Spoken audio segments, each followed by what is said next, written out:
Alright, YouTube's Channel King Nazu here with a review for Rosario Vampire 2, Chapter 48. Now, before we start, um, I gotta let you know, last chapter I was calling the character Xialong. Yeah, that was a mistranslation.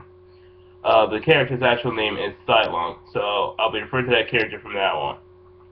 Cylong, like in the last part of the previous chapter, is stabbed by Fonfon's coin sword. Yes, it's a coin sword. Just roll with it. And flashes back to meeting a masked man. The masked man says he'll give Cylong all of China if he obeys him.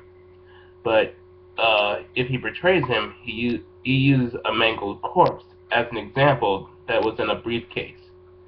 And Cylon confirms that the corpse in the briefcase is his father, and Cylon demands to know who the masked man's identity is.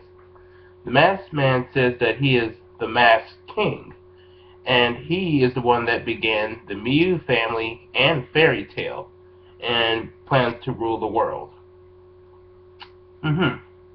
So it turns out that there's this secret person who's actually in control of the Miu family and fairy tale, and not Gyokuro Shuzen. So this is Gyokuro Shuzen's boss.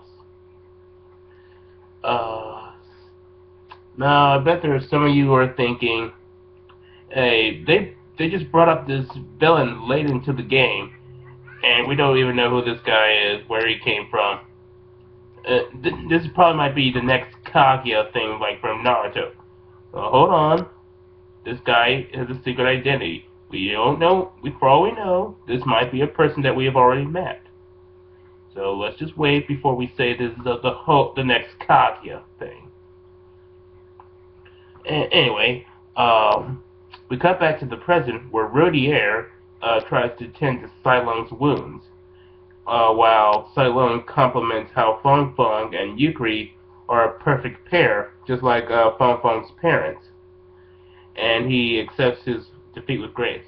You see, this is what I'm talking about. I still think that Yukri should marry Fong Fong. You know, when she's actually old enough to marry, unless the marriage age limit is different in China and Japan.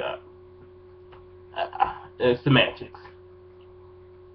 Fong Fong wants to know why Cylon is working with Fairy Tail, and he says the Miu family and Fairy Tail were both started by one person, and Wong and Miu can never be the Wong and Miu family can never come together so long as that person's still alive.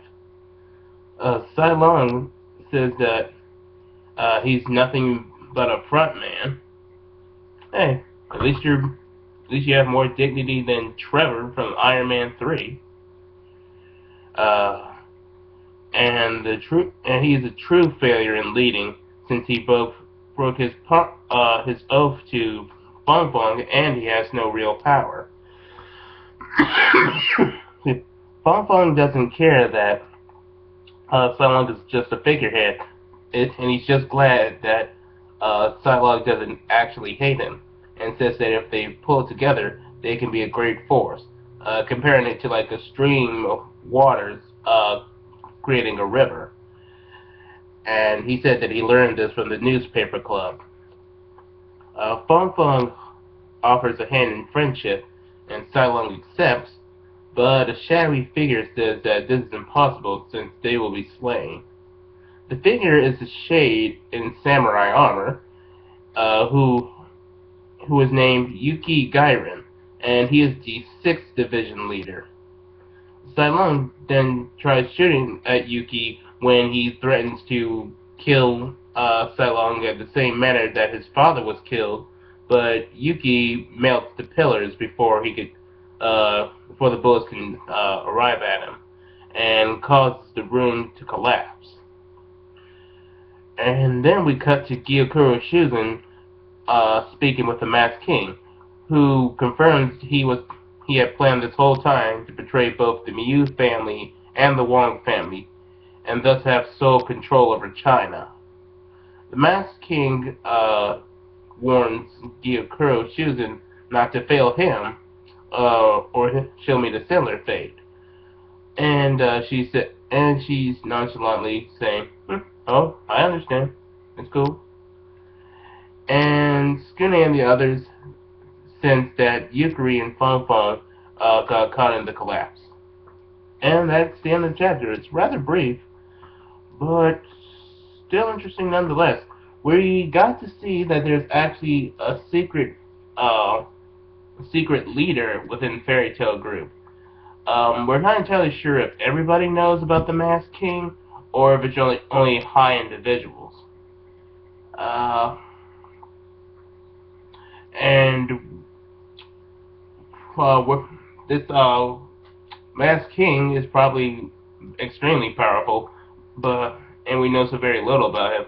All we know of his power is that he's able to summon tendrils from his body, as showcased earlier in the chapter. And it was nice to see that Fong Fong and Sai Lung were able to reconcile. And it was a bit interesting for the chapter to end on a bitter note.